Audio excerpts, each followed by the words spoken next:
Hello everyone. तो ड्रामे की स्टार्टिंग में हम हमारी फीमेल लीड चैन मोमो को देखते हैं, जो कि मांगा की एक करेक्टर प्रिंस कसाबा की बहुत ही बड़ी फैन होती है।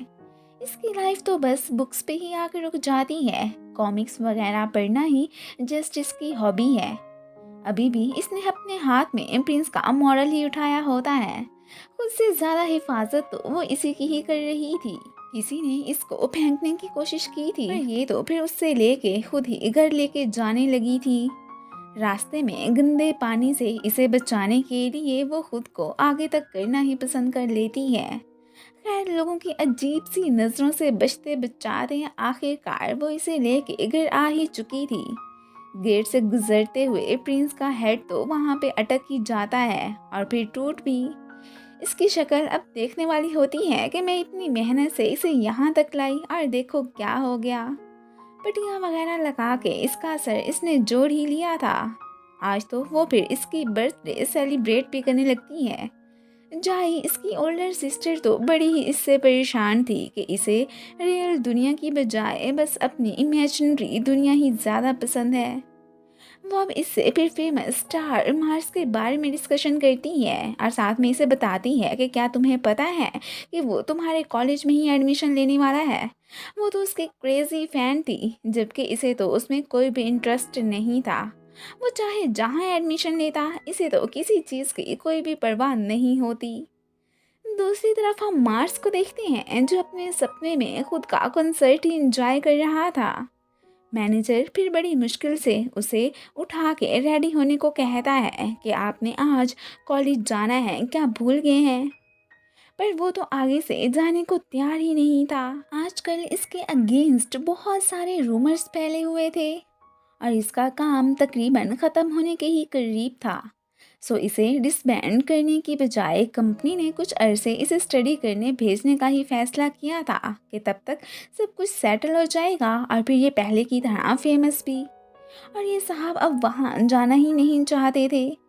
मैनेजर तो बस इसकी भलाई ही चाहता है, सो मिन्नतें वगैरह करके बड़ी मुश्किल से इसे फिर कॉलेज ले आता है। अभी तो ये इतने कंगाल हो चुके थे कि सुपरस्टार साहब आज आते भी रेंट की गाड़ी में ही हैं और इस बात की उन्हें खबर तक नहीं होती। अपनी क्लास में तो ये फिर बड़े टशन के साथ एंटर होता है। टीचर इसे सबसे इंट्रोड्यूस करवाती हैं। अब गर्ल्स चाहती थीं कि ये तो उनकी साथ वाली सीट पे आके बैठे, पर ये चुनता ही मोमो के पास वाली है। फिर जब इसे कॉलेज दिखाने की बारी आती है तो उसमें भी मोमो का नाम ही निकलता है। वो बेचारी हमेशा ही सबसे इग्नोर होती आई थी। किसी को भी याद तक नहीं था कि इस नाम की कोई लड़की उनकी क्लास में भी है या नहीं। अब तो उसे, जो कि ये साहब बिल्कुल भी अच्छे नहीं लगे थे, मजबूरी में कॉलेज दिखाना ही पड़ता है। रास्ते में उसे फैंस वगैरह भी मिल ही गए थे। वो हैरान था कि सारी दुनिया ही तकरीबन मेरी फ़ैन है और ये है कि जो मुझे देखना भी नहीं चाह रही है। वो अब इसे अपनी अपने फैंस के साथ फ़ोटोज़ क्लिक करने को कहता है। ये भी कोई टेढ़ी मेढ़ी सी इनकी फ़ोटोज़ फिर बना ही देती है। मार से समझ रहा था कि कोई भी मुझे हेट नहीं करता है। सभी पहले की तरह मुझे उतना ही चाहते हैं जैसे कि मैं बहुत ही ज़्यादा फेमस हूँ। पर ये तो सिर्फ उसका एक वहम ही था। बाद में जब ये मोमो को अकेले बैठा देखता है तो फौरन से उसके पास आके उसकी फेवरेट बुक लेके उस पे ही ऑटोग्राफ भी दे देता है कि तुमने आज मेरी इतनी ज़्यादा हेल्प की थी, सो ये देना तो बनता ही था। और ये देख के मोमो को इस पे गुस्सा आ जाता है कि आखिर इसने मेरे प्रिंस का फेस क्यों ख़राब कर दिया। वो तो सबके सामने उसकी इंसल्ट भी कर देती है और ये बात मार्स को बिल्कुल भी अच्छी नहीं लगी थी। वो बाद में इस बारे में मैनेजर को भी बता ही देता है। जाई तो मार्स का ऑटोग्राफ देख के बहुत खुश थी, पर ये मैडम उसे रेस करने के चक्कर में ही होती है कि उस साहब ने बिल्कुल भी अच्छा नहीं किया है। अब यहाँ पर इसे पता चलता है कि जाई ने अपने पेरेंट्स का रूम रेंट पे दे दिया है। वो यहाँ पर अपनी ही बहन से नाराज़ हो जाती है कि आपको ऐसा नहीं करना चाहिए था। वो तो घर में किसी को भी घुसाने के बिल्कुल भी मूड में नहीं थी। पर अब ये तो उसे इमोशनली ब्लैकमेल करके फिर बता ही देती है कि देखो, अगर हम ऐसा नहीं करेंगे फिर हमें मनी कहाँ से मिलेगी। आखिरकार फिर उसने इसे अपनी बातों से मना ही लिया था। इस बात से तो दोनों ही बिल्कुल अनजान थीं कि जिस पर्सन को उन्होंने रूम रेंट पे दिया है वो कोई और नहीं बल्कि मार्स ही है। कंपनी वालों ने तो इससे उसका घर तक लेने का डिसाइड कर लिया था। ये बात मैनेजर ने अभी उसे नहीं बताई थी कि ऐसी खामखा में परेशानी होता रहेगा। उसने पहले ही इसकी इजाज़त के बिना घर भी रेंट पे ले ही लिया होता है कि चलो इसके लिए मैं कुछ तो आसानी पैदा कर दूँ। इसके पास मार्स के बैठने की वजह से गर्ल्स ने जेलिसी में आके इसकी चेयर गायब कर दी थी। ये जब स्टेयर से घसीट के न्यू चेयर लेके जा रही होती है तो तब मार्स इसकी हेल्प करने को कहता है, पर ये तो उसे साफ मना कर देती है कि मैं खुद ही कर लूँगी। लड़कियों को उसे बुली करते देख के उसे इसके लिए काफ़ी बैड फील होता है।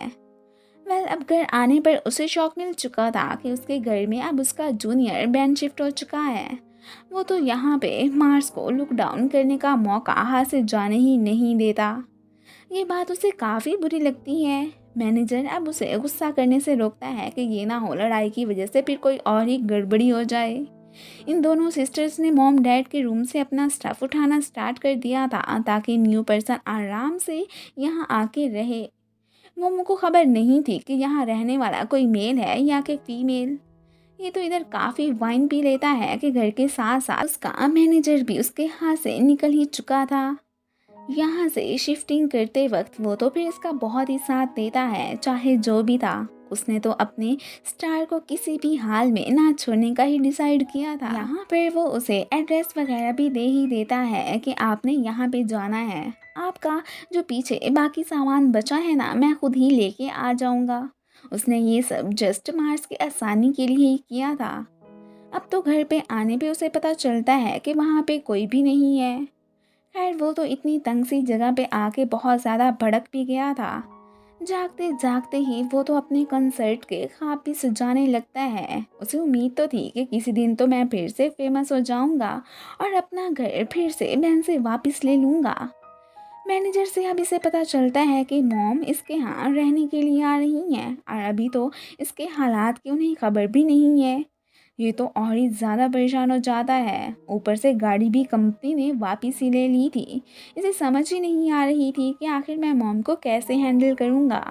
खैर तभी ऊपर से अचानक इसे मॉम की कॉल आ जाती है और वो इसे बताती हैं कि अभी फ़िलहाल तो मैं वापस नहीं आ रही हूँ। ये सुन के अब मार्स काफ़ी रिलीफ फील करता है। अब इसे भी एहसास हो चुका था कि वाकई में रियलिटी को जानना बहुत मुश्किल है। लोग उससे पहले जितना लव नहीं करते थे। अब फिर यहाँ पर अचानक इसकी नज़र मोमो पे भी पड़ जाती है। वो इसे अपने आड़ों हाथों लेता है कि आखिर तुम ही बताओ कि सब लोग मुझसे क्यों हेट करने लगे हैं। अब देखो जब तक मैं फेमस था तब तक हर कोई मुझे पसंद करता था, अब अचानक जो मुझे छोड़ गए हैं। वो इसे क्या बताती जिसे खुद भी अभी तक कुछ भी पता नहीं था। उसे तो किसी बात का कोई भी एक्सपीरियंस नहीं होता। वो तो अब यहाँ पर इसकी बातों को इग्नोर करके जाने ही लगी थी कि ये अब उसे गुस्से में पकड़ के किसी कर लेता है। अब ये तो मोमो की फर्स्ट किस थी, इसलिए वो हिम्मत इकट्ठी करके एक ज़ोरदार मुक्का फिर इसे दे मारती है। मैनेजर को तो यकीन था कि ज़रूर तुमने किसी से फाइट की होनी है, तभी तो ये स्कार बना है। पर वो उसे बताता है कि ऐसी कोई भी बात नहीं है, बस एक लड़की ने मेरी थोड़ी बहुत धुलाई कर दी थी। मार्स की वजह से मोमो की फर्स्ट किस चली गई थी। वो बेचारी परेशान भी होती है और साथ में उसके लिए तो इसके दिल में हेट और ही ज़्यादा बढ़ गया था। इधर ये आज बहुत ही ज़्यादा दुखी था कि वाइन पीने के साथ साथ वो तो एकदम टल्ली ही हो जाता है। अब मैनेजर इसे घर तक ड्रॉप करके जाते हैं। मोमो शावर लेने घुसी ही थी कि अचानक कोई वॉशरूम का डोर नॉक करता है। ये समझती है कि शायद जाई है, इसलिए डोर ओपन कर देती है। पर आगे से मार्स को देख के एकदम शॉक ही रह गई थी कि ये यहाँ पर क्या कर रहा है और एक ज़ोरदार मुक्का फिर उसे दे मारती है। अब क्या मार्स साहब इस घर में रह पाएंगे या फिर अगले ही लम्हे निकाले जाएंगे, ये देखने के लिए स्टे कनेक्टेड। फिलहाल तो इसी के साथ ही ये पार्ट ख़त्म हो जाता है। Thanks for watching and guys, अगर आप लोगों को मेरी वीडियो अच्छी लगती है तो प्लीज़ इसे लाइक भी कर दिया करें। एंड अगर आप लोगों ने अभी तक मेरे चैनल को सब्सक्राइब नहीं किया है तो please subscribe to my channel. Thank you.